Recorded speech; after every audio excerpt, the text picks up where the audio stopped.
The story kicks off about 50 years back, with an expedition team scaling a massive frozen cliff. One guy, gripping his ice pick, climbed while the others shivered from the brutal cold. But the tiniest slip triggered a full-on avalanche. Somehow, they survived the crushing snow. This sacred mountain, the one everyone whispered about in legends, really was as untouchable and dangerous as they said. Not even eagles dared fly this high. One of the men, Gio, grumbled, wondering if what their boss, Mr. Zwa, sent them for even existed. But their leader, 17, wasn't the type to argue. He was only focused on finishing the mission. The legend said that at the peak of this holy mountain lived a spirit, and hidden there was a treasure that could control time itself. The three men pushed through the storm until they reached a lonely palace. Inside, though, the place looked run down and empty. But 17's sharp eyes caught something. Someone was watching them. Then out of nowhere, an old man appeared. Instantly, the trio aimed their muskets at him, and before he could even explain, Gio and Usher unloaded their guns. But this wasn't a regular old guy. With strange movements, he dodged all their bullets like it was nothing, muttering that finally he had found the person he'd been waiting for. He introduced himself as the mountain's guardian, a cultivator who had been protecting the ancient treasures for ages. He listed off all kinds of treasures, gems, jade, martial arts manuals, magic weapons, but 17 and his team weren't here for that. They only wanted one thing, the Wheel of Time and the Time Gate. Suddenly, the Time Gate dropped to the ground, startling them. The old man calmly said not to worry, he had a spare piece. He explained the runes on it. Anyone who broke free from the normal flow of time could control it, but there would be a price. When 17 asked what the cost was, the old man admitted he forgot. Usher had no patience for riddles. He snatched the Wheel of Time and set it onto the gate. The moment he did, a blinding light exploded. Time itself started reversing. The ruined temple transformed back into a golden hall, then even further back, showing ancient lands, blooming plains, the sun and moon spinning rapidly. 17, bracing against the pressure, yanked the wheel free, forcing everything to collapse back into ruins. He quickly locked the wheel inside a treasure box. As they caught their breath, the old man dissolved into smoke, his job complete. His last words echoed, from here on, the new owner of the wheel would face the impermanence of the world alone. The three men left with heavy hearts, but on their ship back, greed began to boil. The storm raged while Gio stared at the treasure box, thinking about what Mr. Zwa had promised. Whoever brought the wheel back would gain huge credit. 17 had always been just a worker under Zwa, and this was supposed to be his last mission. Gio thought, why let 17 get the glory? Better that he and Usher claim it themselves. Soon, fists and blades were flying. In the cramped cabin, they fought over the box until a massive wave hit, slamming their ship into a smaller boat. Fire erupted everywhere, their ship heavily damaged. 17 seized the chaos to grab the box and run, but another towering wave smashed down, tossing him into the sea. The treasure chest was flung into the water, and without a second thought 17 dove after it. Meanwhile, on a quiet island, a girl named Qian Xiao sat bored by the shore, poking at crabs with a stick. The old folks always said, time takes everything away. It never waits for anyone. But people? They just keep waiting for time. When the sound of a distant steamer whistle echoed, Qian Xiao's whole face lit up. She jumped on her broken tricycle and rushed out to greet the ship. Life in this tiny fishing village was painfully slow, but she longed for the outside world. The steamer, which only came by every 6 months, was her little window to the metropolis. She imagined that city life was dazzling, time moving so fast you could barely keep up, with food smells in every street, theaters, circuses, amusement parks. To her, it sounded magical, but reality was less pretty. At the dock, she caught a crooked vendor scamming kids out of their chocolate. Qian Xiao, hot-headed as ever, shoved him into the sea. Everyone cheered, until her grumpy old guardian, Gan Yi, shouted at her. This frail old man was her rescuer. 3 years back, while filming a movie called Fishing Village Love Story, he had found her washed up on the beach, unconscious and memoryless. Since then, she'd lived with him on the island. Gan Yi often projected movies for the villagers,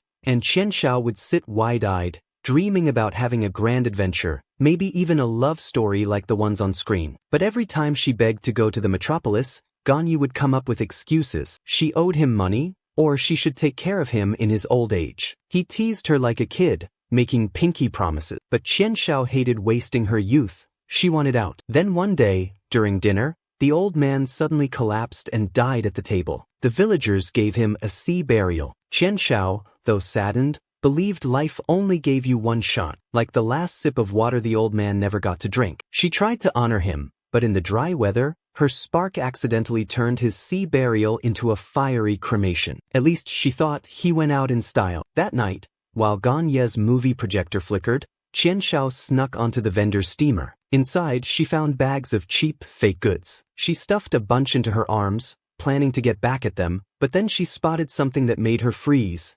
A movie she had never seen before, with a heroine in a red cloak and a gorgeous Cheongsam dress hanging nearby. Her heart raced. By the time Ganye noticed she was missing, Qian Shao had already changed into the new clothes. When the ship's engines roared to life, she realized it was leaving. She grabbed at a flying poster, clutching it like it was her dream itself. She shouted to the night, promising the old man she'd come back someday, but deep down, she knew she was stepping into the unknown. The journey was nothing like she hoped. Their little boat was swallowed by fog, then smashed to pieces when a massive ship rammed into them. Struggling to the surface, Qian Shao was knocked out cold by falling cargo. As her blood touched the wheel of time, something extraordinary happened. She merged with it, glowing gold. Days later, we pick up with Qian Shao, washed up on shore like some half-dead fish. A fisherman literally scooped her out along with his catch of the day. Everyone was just staring like, did we just net a girl instead of a tuna? This chubby kid waddled over with an ice cream cone, poked her to see if she was alive, and boom! Her eyes shot open. With seaweed tangled in her hair like she just came straight from The Little Mermaid, Qian Shao snatched the ice cream and swallowed it in one bite.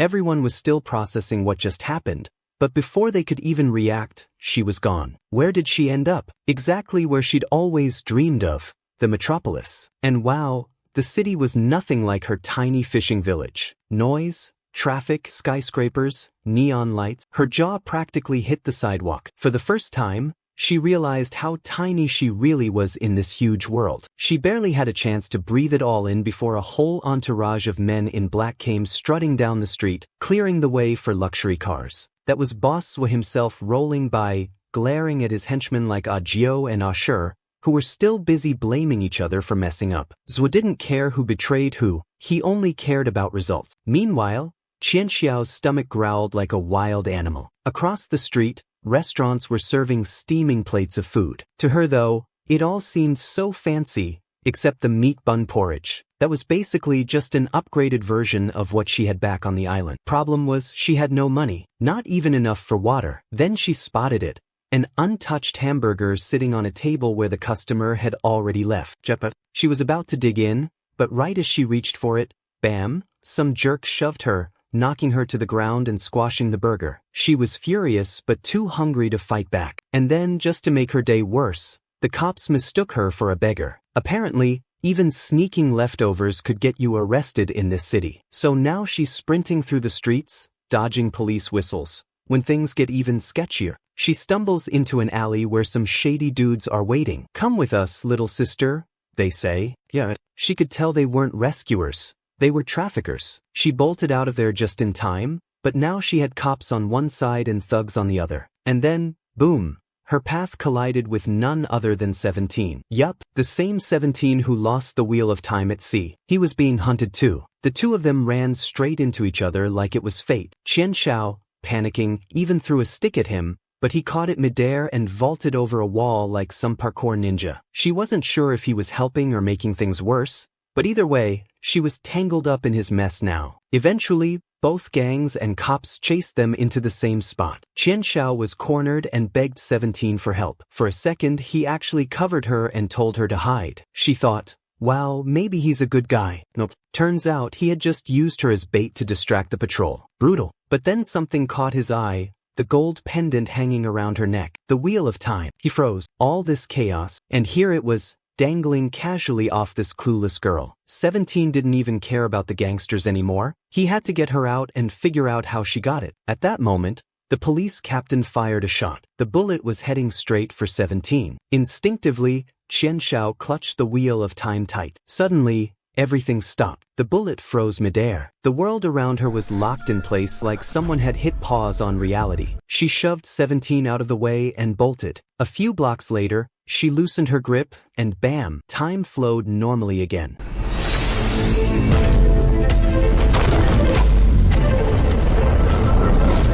Her eyes widened. She tested it again. Squeeze, and the world froze. Release, and it moved. She was literally holding the power to control time. Her mind started racing. If she could stop time, she could do anything. Get money, live her dream life, be the star of her own movie. She was invincible. The giant movie posters on the street almost seemed to whisper to her, feeding her fantasies. She decided right then, her life was going to be legendary. Of course, 17 eventually caught up with her. He told her flat out, the wheel belonged to him. 3 days ago, during his mission, it fell into the sea. Now, somehow, she had bonded with it, which made her both the miracle girl and the wanted suspect. Qianshao refused to hand it over. She finally had her chance at adventure and wasn't about to give it up. So 17 struck a deal. She could keep it for 1 day. After that, she had to return it. Naturally, Qianshao wasn't thinking about returning anything. She wanted to live it up. First stop, a photo studio to capture her big day. She even made 17 pinky promise to help her. He just sighed. This girl was a handful. But adventure doesn't come free. They were broke. So Qianshao dragged him to a casino. With only $10 between them, 17 went all in on betting triple sixes, 36 times payout. She stared at him like he'd lost his mind. And naturally, the dice let him down right away.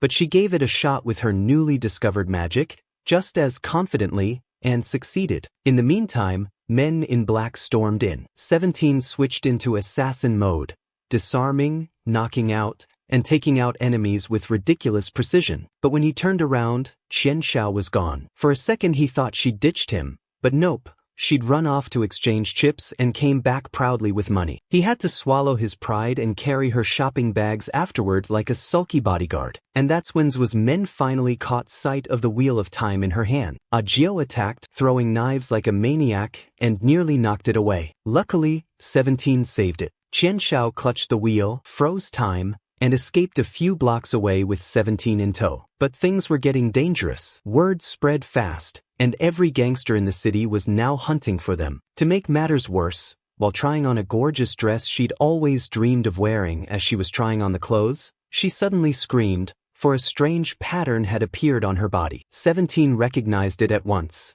It was the same symbol carved on the stone tablet of the mountain, a spell that meant eternity. Somehow, she had formed a connection with the wheel of time, and this mark was its proof. The next second, they were pulled together and hugged under the wheel's power, leaving the air thick with an awkward silence. Just then, gangsters stormed in to capture them, but Qianshao stopped time itself, dragging 17 to safety and even sealing the door with wooden boards. Yet in all this chaos, the camera shop had already closed, and when 17 mocked her for the wasted effort, Qianshao decided to freeze the entire day instead. For a while she amused herself with her new power, but the endless solitude soon felt unbearable. Remembering the old man Ein's words about relativity, that as one approaches the speed of light, time slows, she wondered what would happen if she ran even faster. Could she break past light, transcend the limits of time and space, and return to the past? Determined, and clutching her new camera, she chased the light itself. But each attempt failed.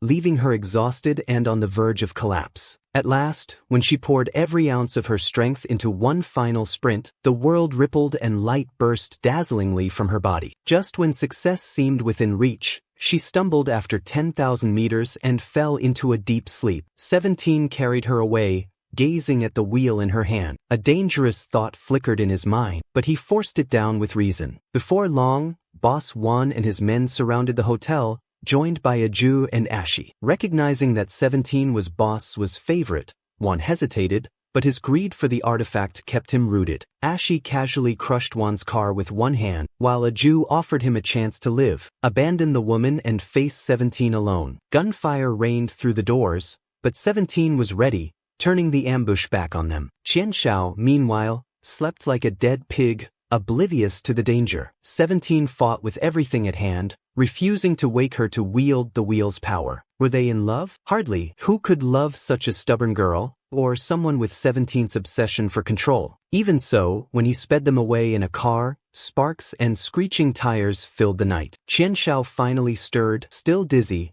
and together they hatched a daring escape plan. With a sharp drift, 17 shook their pursuers, and by dawn, Qianshao awoke to find herself on a boat. Watching 17 nurse a wound earned protecting her, she felt a strange discomfort in her chest. After so many brushes with death, they had truly become companions bound by fate. When he asked why she lived as though life were a movie, Qianshao answered that time was too precious to waste on trivialities. She once longed for days to pass quickly, but now, she wanted nothing more than for time to stop in moments like this. 17, who had known no freedom under Boss's control, believed the wheel could set him free, but this accident had changed everything. Though Qianshao offered to return it, she reminded him of their agreement. She already knew how she wanted to spend her remaining time, but first she needed a camera. To her dismay, the camera was already bought by another, a flamboyant man named Amu, who seemed to be the root of their misfortune. When she asked to buy it off him, he scoffed at the idea that an ordinary girl could create anything extraordinary. Yet Qianshao stunned him with her talent, so much so that Amu insisted on filming a movie for her. Thrilled, she chose a martial arts film, perfect, since villains were everywhere. A chance encounter with gangsters turned into her first scene, Amu mistaking the real thugs for hired actors. Even 17 had to shake his head at his gullibility.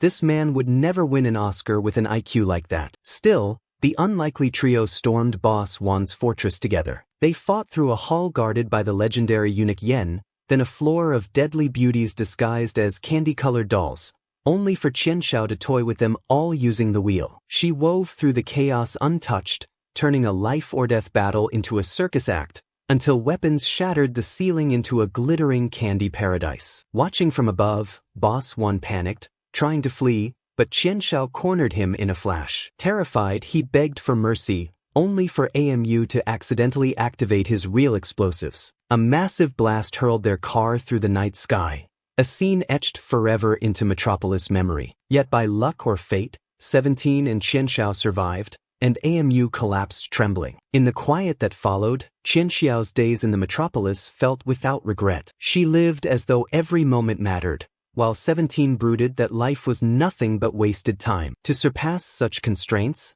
Mr. Zhou desired the wheel, to become a god beyond all things. Wan, captured by a Jew and Ashi, was dragged to him, still babbling excuses. Meanwhile, Qianshao, 17, and Amu celebrated their first film with hot pot. Qianshao and Amu toasted happily, while 17 felt strangely out of place, yet warmed by their laughter. Amu suggested screening their movie at the carnival, a chance to make Qianshao famous. Watching her so alive, 17's heart throbbed with an unfamiliar reluctance, but he pushed it down and asked her to return the wheel. All things end, all encounters fade. Yet Qianshao refused to despair. Their day was captured on camera, and memories would endure as treasures. With a glance, she made one last request. As long as he went with her to the carnival, she would give the wheel back. And so, with Amu tagging along, they entered the dazzling carnival lights. Amu rushed off to photograph stars, while Qianshao's attention was caught by ice cream,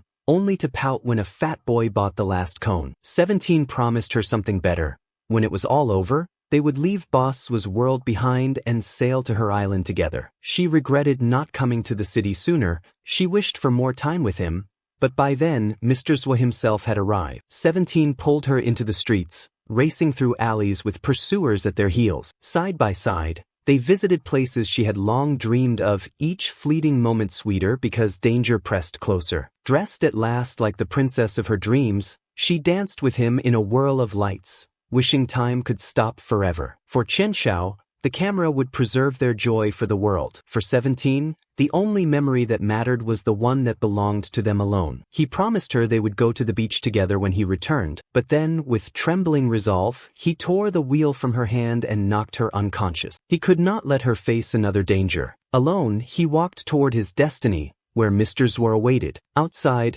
Amu left the cinema and found Qianshao slumped on a chair. Right then, Mr. Zwa takes the wheel of time from 17's hand. He lays it out straight. Whoever manages to bring this wheel back will get to live. From now on, if 17 wants survival, he'll have to kill a Jew and Ashi. The bond they once had would be completely erased. Zwa reminds him that the old version of 17 wouldn't have hesitated, and the old version of 17 never understood why Zwa was so obsessed with getting the wheel of time, no matter the cost. But now he gets it. Zwa is holding on to the hope of saving his wife by rewinding time. Still, the truth sinks in. Reversing fate doesn't just bring back what you lost. It changes everything. Every moment, every connection, and that could erase the world they knew. 17 stares at Mr. Zwa, who's already looking totally unhinged, and he realizes Zwa has gone too far. Time suddenly starts snapping backward under Zwa's control. The world rolls back 10 years, right to the moment of disaster. Out of nowhere, Zwa's wife and son reappear, standing right before him. His eyes light up, and he takes a step toward them. But before he can reach, 17 pulls out his gun and blasts the stone tablet apart. The effect is instant. Time lurches forward again.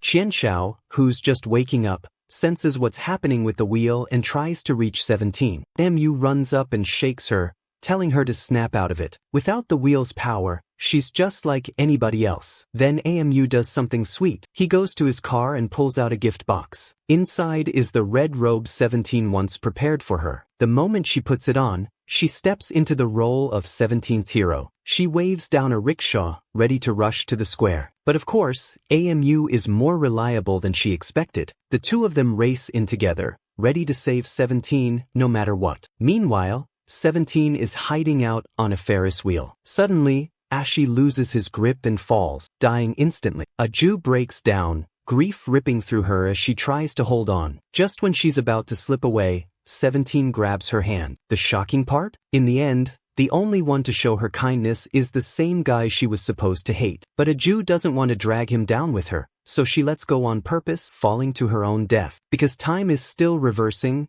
the whole world around them starts shifting and collapsing. Qianxiao and Amu escape a car wreck and sprint toward 17. They realize the only way to stop things from spiraling worse is for Qianxiao to take back control of the wheel of time. 17 calls out to her, "Qianxiao, the wheel is here." And guess what? At the most dangerous moment ever, 17 chooses now to confess his feeling. He tells her straight up, "I like you too." Amu, locked inside a house, yells for Qianxiao to run. 17's voice carries her forward, and as she reaches out, the wheel glows faintly, recognizing her. A connection sparks. In the very next second, Qianxiao regains full control. Time freezes under her command. She uses everything she's got to save lives.